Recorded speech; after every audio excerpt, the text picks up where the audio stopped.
मित्रों नमस्कार। मैं भारतीय वायु के मेरा गांव मेरा शहर की पड़ताल में अवंतिकापुर कॉरिडोर की मांग के दूसरे पड़ाव में पहुंच गए हम अपनी टीम के साथ अवंतिकापुर धाम।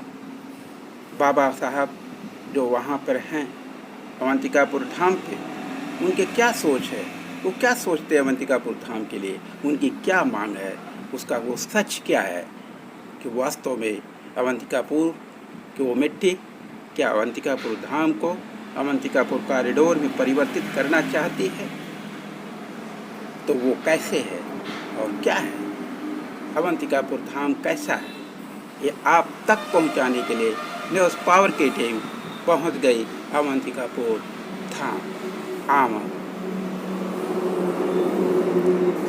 उसका एक छोटा सा दृश्य शुरुआती तौर पर देखें।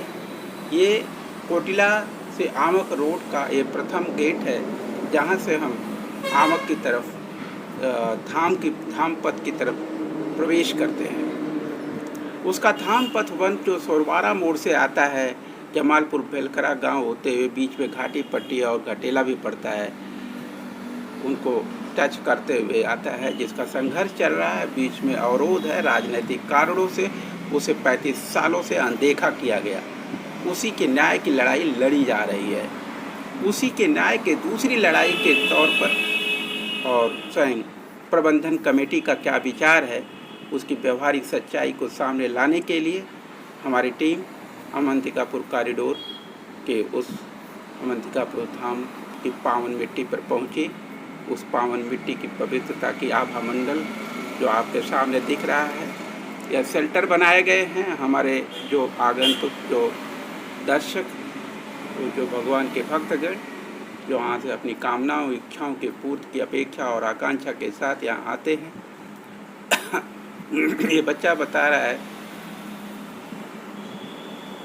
कि ये शेल्टर पॉइंट्स बनाए गए हैं जिसमें लोग अपनी आके कढ़ाइयाँ चढ़ाते हैं, और ये है वो शेल्टर पॉइंट। बहुत लंबा है, 40 फीट करीब लंबा है, और इसमें लोग अपनी कढ़ाइयाँ चढ़ाते हैं, मन्नतें मानते हैं। उसके पूर्ण होने की परिकल्पना में भी दोबारा कढ़ाइयाँ चढ़ाने आते हैं। ये 84 बीघे का हवन कुंड है जिसमें नाग यज्ञ की गई थी, जिसमें सभी सर्पों की सर्प यज्ञ की गई थी। यह उसका रजिस्ट्रेशन नंबर आपने अभी देखा।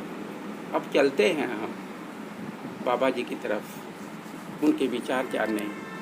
वास्तव में उसके अंदर वो मंदिर का जो असली चित्रण है, वो मंदिर है और उसका व्यवहारिक स्वरूप कैसा है, उससे जानने और समझने।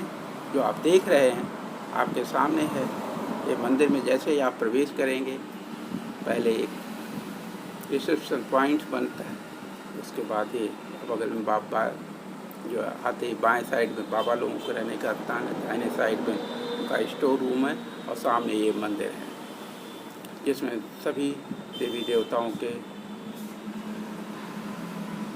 पूजा स्थल है। लोग आते हैं, अपनी मन्नतें मानते हैं, पूजा करते हैं और इच्छाओं के पूर्ण होने का संकल्प लेते हैं। न्यूज़ पावर की टीम अवंतिकापुर धाम पहुंच चुकी है, और वो अवंतिकापुर धाम जो अपने लिए, अपने पूरे परिक्षेत्र के लिए अवंतिकापुर कॉरिडोर की मांग करता है। वास्तव में अवंतिकापुर कॉरिडोर के लायक है यह पूरा परिक्षेत्र। अवंतिकापुर कॉरिडोर क्यों नहीं बनना चाहिए, इन सारे विषयों के लिए यहाँ के बाबा जी का भी व्यू जानने की कोशिश करेंगे। क्या वास्तव में अवंतिकापुर कॉरिडोर बनना चाहिए, यह बाबा की मांग है? तो ये बात खुद बाबा बताएंगे। और बाबा, आप अपना नाम बताइए। और प्रहलाद गिरी जी आप? हाँ। आप ये बताइए कि ये अवंतिकापुर कॉरिडोर बनना चाहिए कि नहीं बनना चाहिए? बनना चाहिए। और आपका जो अवंतिकापुर कॉरिडोर का पहला धाम पथ था जी, अवंतिकापुर, तो रानी की सराय सोनवारा मोड़, हाँ, जो आजमगढ़ वाराणसी नेशनल हाईवे को लिंक करता है जी, तो वो लिंक रोड जो है वो पगडंडी में बदल चुका है। हाँ साहब, 35 साल पहले की थी। हाँ, 35 साल पहले कोई और वो आज तक नहीं बना। नहीं साहब, वो आज भी नहीं बना है। तो जो उसकी मांग पूरी होनी चाहिए, नहीं पूरी होनी चाहिए साहब। तो ये आज तो भगवाधारी सरकार है, आदरणीय नरेंद्र दामोदर साहब मोदी साहब और आदरणीय हमारे योगी आदित्यनाथ खुद भी जो सनातन संस्कृति के सबसे बड़े पुरातन योद्धा हैं एक तरह से। तो इन लोगों से मांग नहीं करनी चाहिए आपको कि हमारी जो है ये अवंतिकापुर कॉरिडोर बनाया जाए और हमारा 35 साल पुरानी जो रोड है, पहला रोड है, धामपथ 1 है, उसको आज 35 साल से रोका गया है। तो ये इस सरकार में यदि नहीं बनेगा तो फिर किस सरकार में बनेगा? साहब बाबा की सरकार में बनना चाहिए। बाबा साहब ही बनवा सकते हैं, कोई दूसरा तो नहीं बनवाएगा। वो बनना होता तो 35 साल पहले बन चुका होता। और नहीं बना तो ये इसीलिए नहीं बना कि शायद बाबा जी का इंतजार हो रहा था। अब ये बाबा जी के दूसरी रिजीम शुरू हो गई, पहली रिजीम 5 साल में तो बना नहीं। कम से कम कम से कम इस वाली रिजीम में जो अगले 4 साल बचा हुआ है बाबा जी का, इसमें ये रोड बन जाना चाहिए, ये कॉरिडोर बन जाना चाहिए। नहीं साहब, बनना चाहिए ना। चाहिए। धन्यवाद। ये बाबा जी थे। और एक बार फिर से अपना नाम बताइए। प्रहलाद गिरी। ये प्रहलाद गिरी जी बाबा जी हैं, जो पूरी पुरजोरदारी के साथ मांग करते हैं कि ये अवंतिकापुर कॉरिडोर के साथ जो 35-40 सालों से राजनीतिक रूप से इनजस्टिस हो रही है, उस इनजस्टिस की सीमा रेखा भाजपा के राज्य में कम से कम खत्म होनी चाहिए। और भाजपा ही है जो कम से कम मंदिरों के सम्मान और उनके जो है गौरव के लिए कार्य कर रही है। तो वो गौरव गाथा अवंतिकापुर धाम कॉरिडोर के नाम से क्यों न लिखी जाए? क्यों बाबा जी? वो गौरव गाथा अवंतिकापुर कॉरिडोर से भी लिखी जानी चाहिए ना, भाजपा की कलम से लिखी जानी चाहिए, तरफ से लिखी जानी चाहिए। बिल्कुल। तो ये हुआ है अवंतिकापुर कॉरिडोर है। और अवंतिकापुर कॉरिडोर का जो 84 बीघे का हवन कुंड है वो आपके सामने दिख रहा है, जो पूरी तरह से पट चुका है गड़पट्टे से। इसको गड़पट्टा भी कहते हैं और शायद कुछ और वैज्ञानिक रूप से कोई और भी नाम हो सकता है, लेकिन आम लोग इसे गड़पट्टा ही कहते हैं। तो हाँ, गाड़ापात भी बोलते हैं, जलकुंभी भी बोलते हैं। तो ये पूरा जो 84 बीघे का हवन कुंड जैसा बाबा जी कह रहे हैं, तो ये 84 बीघे का हवन कुंड कुंभी का ये जन्म स्थान बन चुका है। जबकि ये हवन कुंड होना चाहिए और चारों तरफ से सीढ़ियां होनी चाहिए ताकि लोग आराम से उसमें नहा सकें।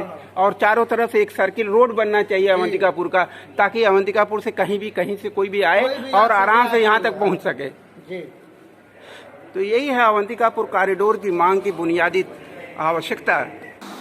इन्हीं बातों के साथ न्यूज़ पावर अपनी बातों को पूर्ण विराम देते हुए ये रिक्वेस्ट से प्रार्थना ये निवेदन करता है आप सब से कि ये अवंतिकापुर की पावन धरती का, जन्मेजय की इस तपोभूमि का धरती पुत्र भारतीय वाईएसपी के न्यूज़ पावर की PBS वाइस को अपना समर्थन दीजिए, अपनी ताकत दीजिए, अपना आशीर्वाद दीजिए, अपना सहयोग दीजिए, ताकि ये अवंतिकापुर की यह आवाज़, अवंतिकापुर के हुंकार अवंतिकापुर के स्वर्णिम युग का एक नए उद्घोष की आवाज़ बने और वो स्वर्णिम आप सबके जीवन का यथार्थ बने, आपके बच्चों का भविष्य सुंदर हो। इस आवाज़ की लड़ाई, इस जंग की आवाज़ आपके भविष्य के सुंदर सपनों की साकार पृष्ठभूमि बने। जय भारत, जय गीता, जय